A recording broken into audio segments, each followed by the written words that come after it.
Hello বন্ধুরা, আমি Abhijit মঙ্কপস motivation চ্যানেলে তোমাদের সকলকে স্বাগত জানাই।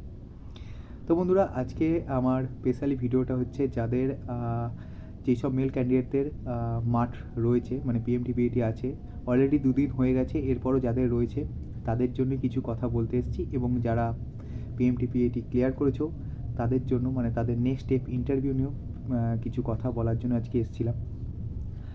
তো প্রথমত তাদের বলে রাখি যাদের মাঠ রয়েছে, তো যারা মাঠ নিয়ে টেনশান করছো তাদের জন্য ছোট্ট একটা টিপস। মাঠ তো অবশ্যই তোমাকে পাস করতেই হবে।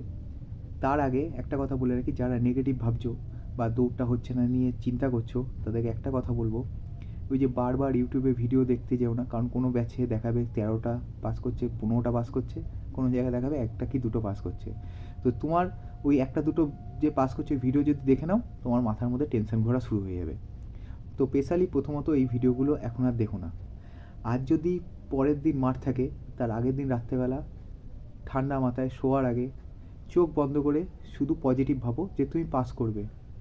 আর ভাবো তুমি যেই হিসাবে দৌড়িয়েছো সেই দৌড়টাকেই তোমাকে ওখানে দৌড়াতে হবে।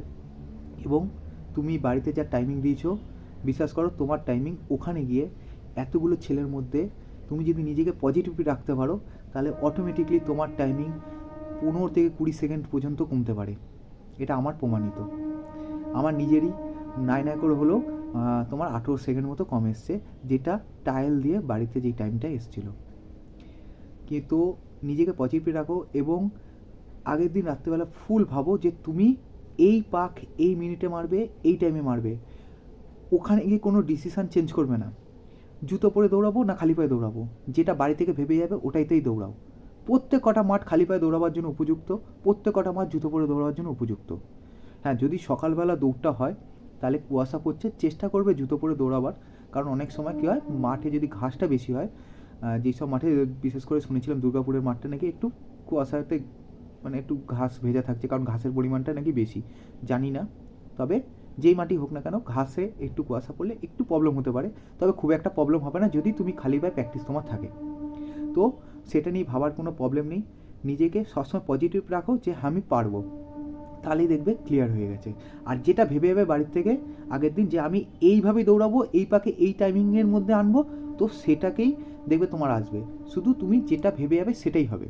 তুমি যদি নেগেটিভ ভেবে যাও যে আর হবে না, কি হবে, যদি না পারি কি হবে, এরকম যদি ভাবতে থাকো, তাহলে পরেই তোমার দৌড়টা খারাপ হওয়ার সম্ভাবনা বেশি। এবার আসি যে সকল ক্যান্ডিডেটরা অলরেডি পিএমটি ক্লিয়ার করেছো। তো ভাই, এইটা আমরা বড় একটা পার্ট ক্লিয়ার করেছি, এটা বাস্তব।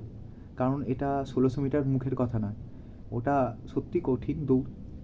কিন্তু এরপরেও কিন্তু একটা স্টেপ রয়েছে ইন্টারভিউ। ইন্টারভিউতেও কিন্তু অনেকে মানে খেলা ঘুরিয়ে দিতে পারে।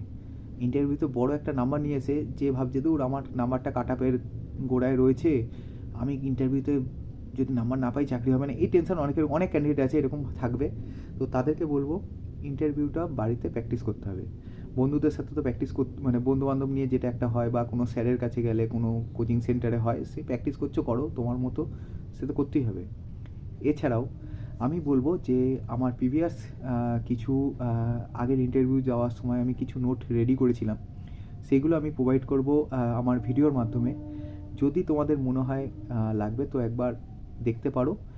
আমার চ্যানেলটা পারলে সাবস্ক্রাইব করে রেখে দিও। যদি আমার ভিডিওগুলো মানে তোমার মনে হয় যে এটা উপযুক্ত আছে, তোমার প্রয়োজনীয় হচ্ছে, তাহলে দেখো, নয়তো দেখতে হবে না।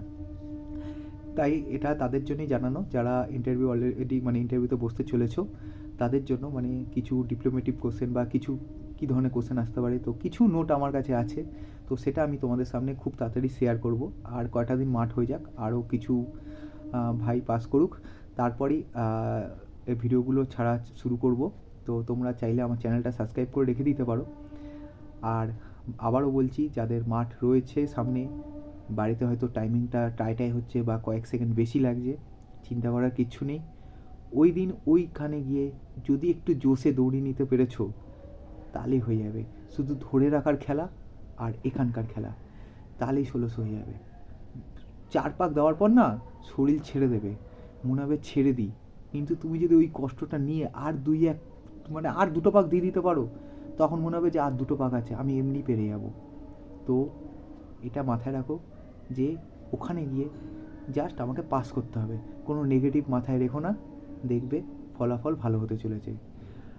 আর নেক্সট ভিডিও কাট আপ নিয়ে একটি দেবো, তবে এখন কিছু বলবো না কাট আপ নিয়ে, কারণ মাঠ যতক্ষণ অবধি না হচ্ছে, সম্পূর্ণ হচ্ছে, ততক্ষণ অবধি কাট আপ নিয়ে কোনো ভিডিও, মানে কাট আপ তো আর বলা সম্ভব না, কিন্তু একটা কি যেতে পারে, একটা আনুমানিক কি বাড়তে পারে ইন্টারভিউতে, সেটা আলোচনা করব। আগে মাঠের পাশের হাটটা আমি দেখতে হবে সবাইকে, তারপর একটা সবাই হিসাব করে বলতে পারে।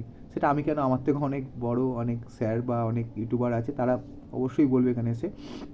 কিন্তু এখন কাট আপ করে লাফিও না। যাদের এটা কাট আপ নিয়ে যাদের চিন্তা, তাদের জন্য বলছি, যা করার, যারা পাস করে গেছে তাদের জন্য যা করার আমরা করে দিয়েছি বস, আমাদের হাতে আর কিছু নেই।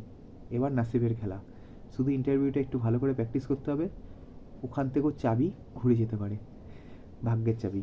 তো আজকের ভিডিওটা এইটুকুই। যদি আমার ভিডিওটা, মানে ইন্টারভিউ যে ভিডিওগুলো যদি ভালো লেগে থাকে, তখন পাশে থেকো, দেখতে থাকো। তো দেখা হচ্ছে নেক্সট ভিডিওতে। Good bye.